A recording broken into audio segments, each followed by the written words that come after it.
Middle School breakfast, French toast sticks, and sausage links. Elementary and middle school lunch, spaghetti with garlic breadstick. High school, chicken and waffles or hot wings with breadstick. Pasta bar with chicken fajita or mozzarella pizza sticks, plus the sub line every day. Have some more chicken, have some more pie. That's your lunch menu brought to you by First Franklin Financial. Hey, South Georgia, North Florida. Welcome to Jesup and the new Woody Folsom Auto Overflow. Woody's gone through our Ford, Chevy, Buick, GMC, Nissan, Chrysler, Dodge, Jeep, and Ram stores and hand-picked some incredible pre-owned vehicles. He brought them to our all-new Overflow Center in Jesup at 448 North 1st Street in the former Chrysler location. We have an all-new, from-the-ground-up dealership. Come check us out. And hey, you know Woody. Ain't nobody nowhere gonna treat you better, baby. We're all jacked up about Jesup. I'll be here with our Jesup Overflow team to show you our incredible inventory and to give you knockout prices and finance. We got jacked up Jeeps, lifted trunks, gas and diesel. Everything from Lexus to Lincolns, Cadillacs to Camrys, and Silverados to Sentras. Get in here and talk to us in Jesup. Talk to us today at the all-new Woody Folsom Overflow, 448 North 1st in Jesup, GA. We're all jacked up about Jesup. Golly! Woo! You gonna like this. Nice. All right, America, H&R Block has some good news and some bad news. Which do you want first? Bad news? Great. The government is delaying some tax refunds this year. But here's the good news. If you file your taxes with Block, you could get an advance on your refund of up to $1,250, no interest, after you file. Come in today or make an appointment at hrblock.com. Don't just get your taxes done. Get your taxes won with H&R Block. Optional tax refund related loan from MetaBank. Not your tax refund. $500, $750, or $1,250 loans offered. Approval and loan amount based on estimated refund and other conditions. Funds loaded on prepaid card. Tax returns may be e-filed without applying for this loan. Fees for other optional products or product features may apply. Limited time at participating locations. See hrblock.com/loan for details. Visit our Jesup H&R Block today and find out how you can file your taxes with no money out of pocket with our refund anticipation check. Stop creditor harassment today. Stop the worry of a pending repossession, garnishment, or foreclosure. Contact the Bankruptcy Group, attorney R. Flake Cabinet, for an experienced assessment of your financial situation. They have locations in Brunswick, Hazelhurst, and now Jesup. They are a debt relief agency. They help people file for bankruptcy relief. Contact legal assistant Tanya Blanton at 912-375-5620. 375-5620 to set up your free consultation. Let the Bankruptcy Group do the worrying for you. Now serving Jesup. Local news on WIFO.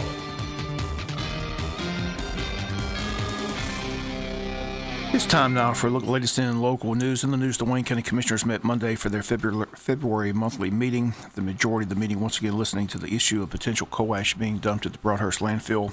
On hand on Monday, Laura Peel Roberts, the attorney representing the No Coal Ash at All organization in Wayne County. Also on hand and speaking, member Peggy Riggins of the No Coal Ash at All committee, who had a letter for each commissioner and a signed petition of 800 Wayne County residents urging the commissioners to enforce the local wetlands ordinance on the book. Attorney Roberts stated that the ordinance supersedes any state or federal laws, and the commissioners simply have to enforce the ordinance. While Republic and their attorney Bob Norman also on hand with environmental attorney for 25 years involved with the Broadhurst landfill project from the beginning, telling the commissioners on Monday a complete opposite legal opinion, stating that Attorney Roberts is simply wrong in her legal opinion, and it goes on and on and on. The commissioners listening and gathering information, still not ready to take any action one way or the other, as legal opinions and stances have been drawn. The bottom line is to determine which legal opinion is correct. A judge in a court of law most likely in the end will make the final decision. Attorneys cost money, lawsuits cost money. How much money will it cost in the end? Those are the unanswered questions, as is the question which attorney's legal opinion is correct. We begin with Peggy Riggins reading a portion of her letter to the commissioners, urging them to do what the No Coal Ash at All committee says is the right thing to do, and that's enforce the local wetlands ordinance and protect the health and safety of the Wayne County community. Dear Commissioners, as a Wayne County citizen, I am asking the county commissioners to do the right thing, enforce the 2000 wetlands ordinance. Why is this enforcement the right thing? Several reasons. One, when the county commissioners wisely enacted the wetlands ordinance, they did so for good reason. As they stated, quote, Wetlands within Wayne County are indispensable and fragile natural resources with significant development constraints due to flooding, erosion, and soil limitations. In their natural state, wetlands serve man and nature. They provide habitat areas for fish, wildlife, and vegetation, water quality maintenance and pollution control, erosion control, natural resource education, scientific study, open space, and recreational opportunities, unquote. I think the vast majority of the citizens of Wayne County would agree with this statement, as I feel certain that you do. 2, in our form of government, you are elected to represent the will of the citizens.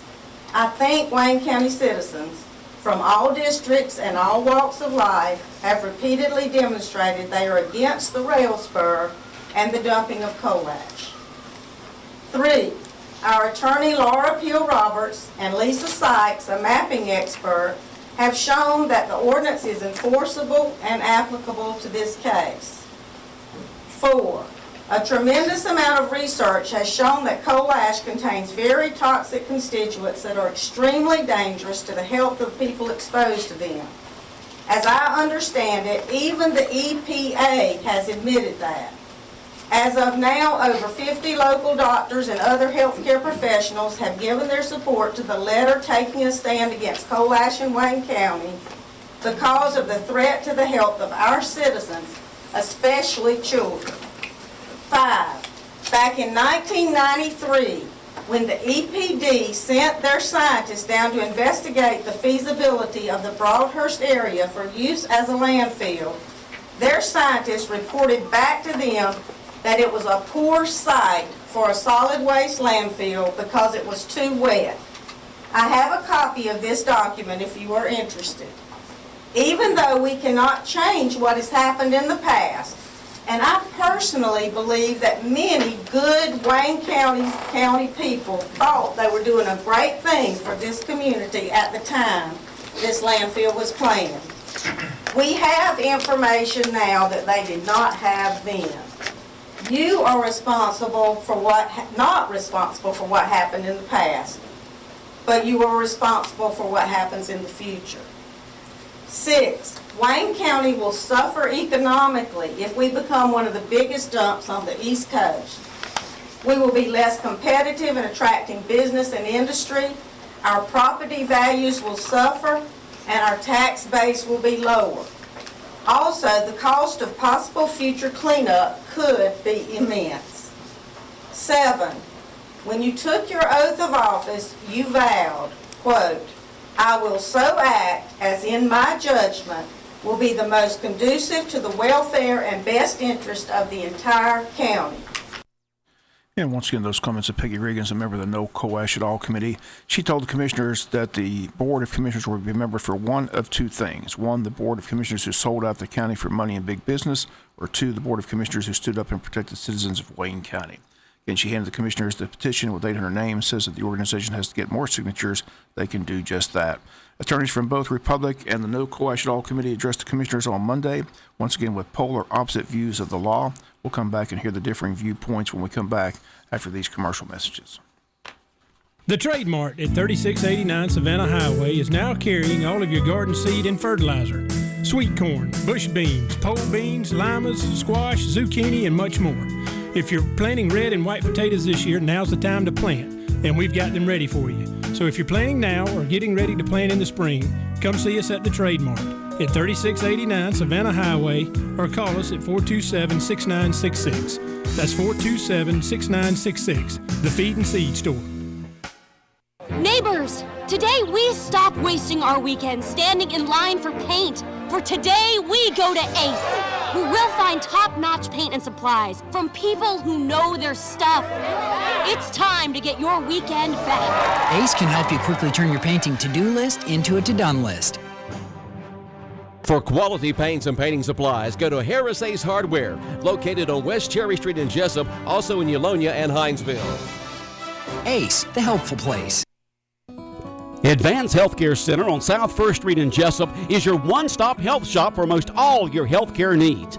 They offer same-day appointments, and walk-ins are welcome for medical, chiropractic, physical therapy, and massage therapy care for immediate treatment and pain relief for injuries and illnesses of all conditions.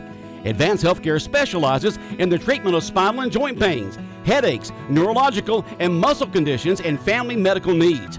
Advanced Healthcare accepts and files most major insurance plans, accepts motor vehicle and workman's comp cases, and they make self-pay plans affordable for everyone so you can get the care you need right away. Call or walk into Advanced Healthcare Center on South 1st Street in Jesup or visit their website at ahc4health.com to explore the many ways they can quickly serve you. Advanced Healthcare Center, serving the Wayne County area for over 27 years. Feel better today. We continue with the two legal opinions expressed Monday night at the County Commissioners meeting as Attorney Laura Peel Roberts, representing the No Coash at All organization, on hand, as was Republic's environmental attorney Bob Norman, both with opposite views of the law when it comes to the issue of coal ash at the Broadhurst landfill. Laura Roberts says the commissioners have a local wetlands ordinance, and she says it's simple. Simply step up and enforce the ordinance. She stated Monday that Broadhurst Environmental has already broken the law, and she had these comments Monday night on the issue. To put it plainly, the wetlands ordinance is not preempted by state law. And I wrote you a response letter to a Publix letter, which I hand-delivered to Mr. Beaver last Thursday. I don't know if you all gotten a copy of that already? Okay, so most of what I'm saying tonight is in the letter. So you can look at the letter. I cited the Georgia Constitution, the statutory authority for the ordinance, and the DNR rules that are applicable. So you can go back and look at the letter, and you can always contact me if you have any questions. I'm happy to talk to you or to Mr. Beaver. But again, trying to move through this quickly, you have to start with the Georgia Constitution. The 1983 Constitution contains a uniformity clause that really essentially has two parts. It begins by talking about how state laws essentially control over local laws, and then the second clause has to do with an exception. And the exception is when the Georgia legislature specifically provides for local authority and control, or the exercise of police powers. And in this case, there is a Georgia statute on point giving you the authority to control the wetlands in this county. That statute is OCGA 12-2-8. Again, you can look at it in the letter. I quoted the relevant language from that statute. But what that statute essentially says is that it authorizes the DNR to set minimum standards for the protection of wetlands, and that those minimum standards set by the DNR shall be used by the local governments in the state to develop their own environmental planning. So under this statutory authority that the Georgia legislature gave to the DNR then comes up with a rule. And I want to read you exactly what the DNR rule says local government should do in terms of governing wetlands. The DNR rule is 391-3-16-.03, and this is what it says. This is a quote from the DNR rule. Unacceptable uses may include 1. Receiving area for toxic or hazardous waste or other contaminants. 2. Hazardous or sanitary waste landfills. And again, our ordinance says prohibits wetlands being used as 1, receiving areas for toxic or hazardous waste or other contaminants, and 2, hazardous or sanitary waste landfills. You did exactly what the state told you to do. The Georgia Constitution allows the legislature to give you the authority to control and regulate your wetlands. And those comments of Attorney Laura Peel Roberts. Members of the Republic on hand at the meeting, their attorney has a totally different legal opinion from Laura Roberts, telling the commissioners Monday that her legal interpretation of the law is simply wrong and that they reserve the right to respond to her latest letter. They state they may not even have to respond since they say her legal opinion is totally wrong on this issue. Bob Norman, the attorney representing Republic, was on hand. Here was his legal opinion Monday evening. Ms. Roberts mentioned that other counties, and probably every county in the state, has an ordinance like this, very similar to this. It's adopted pursuant to the Georgia DCA environmental planning criteria, which is the state law. The reason that those ordinances have not been invalidated legally is because no county in the state, I submit, has ever, or city, has ever attempted to apply their ordinance the way that No Ash et al. And Ms. Roberts are arguing you should apply it. It's never been applied to be an independent local wetland permitting requirement to trump and override or veto a wetland permit issued by the Corps of Engineers and the Georgia EPD, who are charged with federal and state law for issuing wetland permits. That's not the purpose of this ordinance, despite what they argue. Now, with all due respect to the citizens, I submit that they don't have a full understanding of these ordinances, nor the state law that authorized these ordinances, nor the wetland permitting process.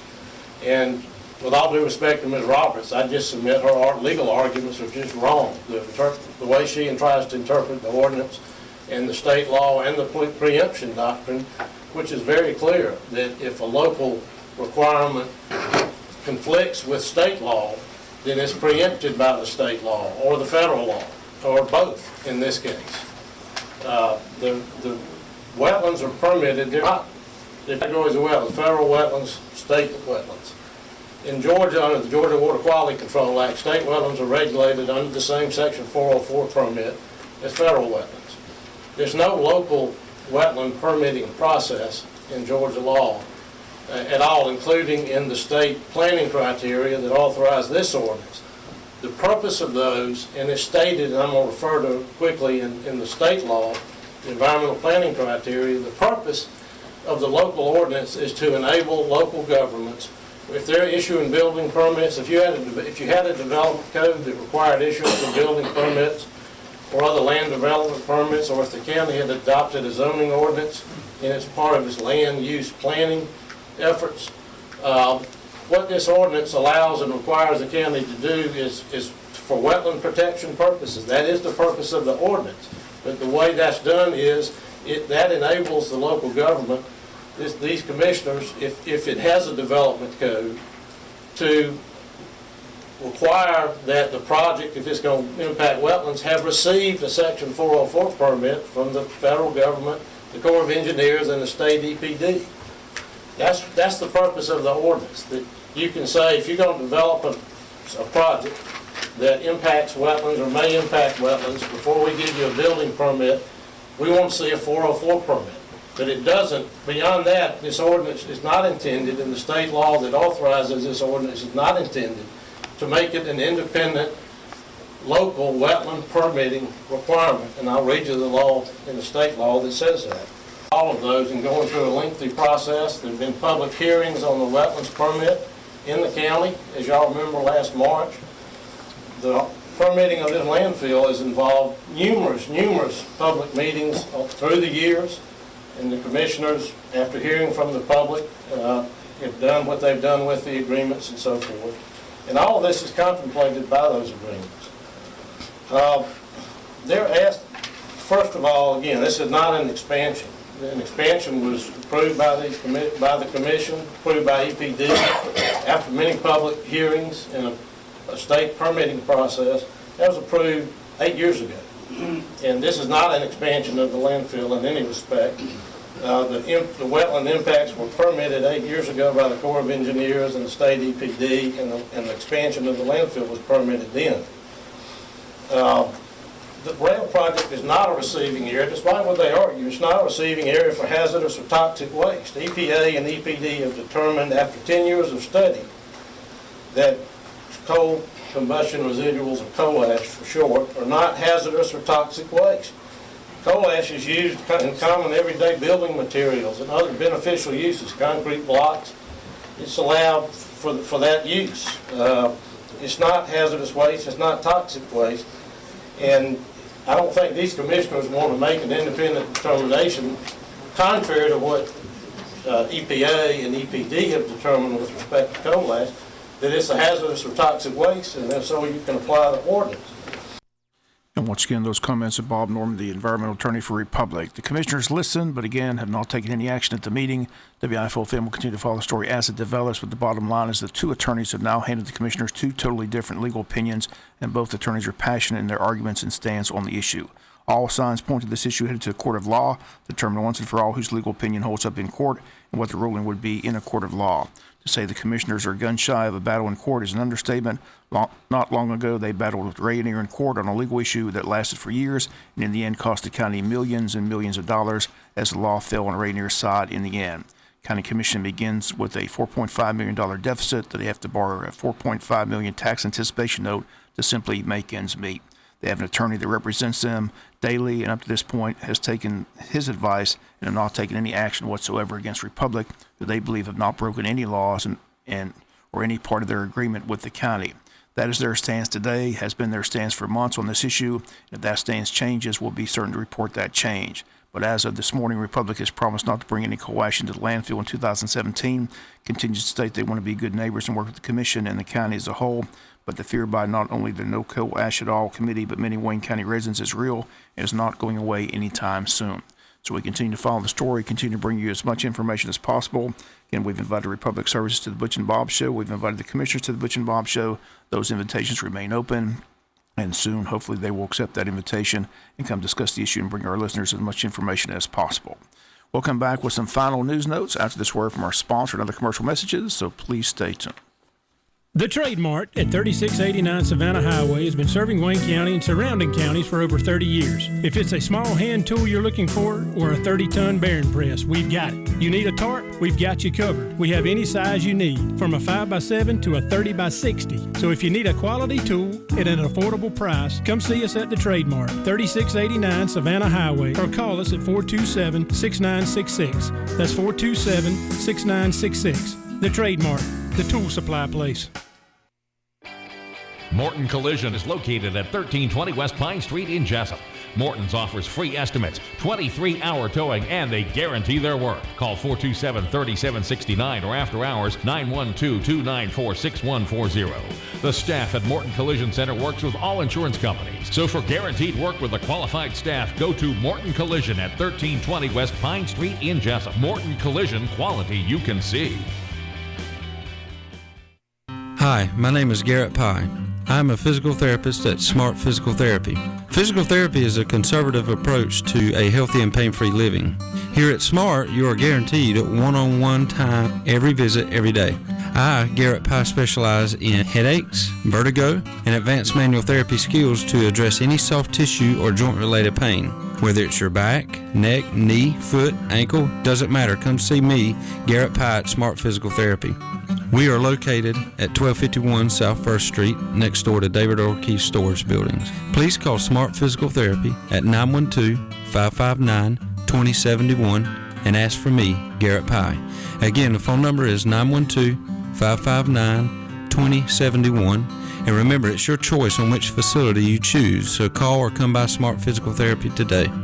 Smart Physical Therapy, located in Jesup at 1251 South 1st Street. Give them a call at 912-559-2071.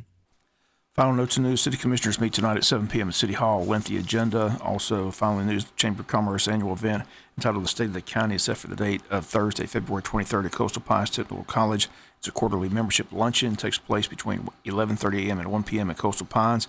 Government officials from Wayne County will be on hand, including the mayors of Odom, Jesup, and Scriven, also School Superintendent Jay Brinson and City Manager Mike Deal and County Minister Luther Smart. All expect to be on the agenda to discuss positive news of the county. Cost is $25 for members and $35 for non-members. Need more information, call the Chamber at 427-2028. That's going to do it for latest in local news. Sports comes your way in a few minutes. Bob Morgensen, have a great day.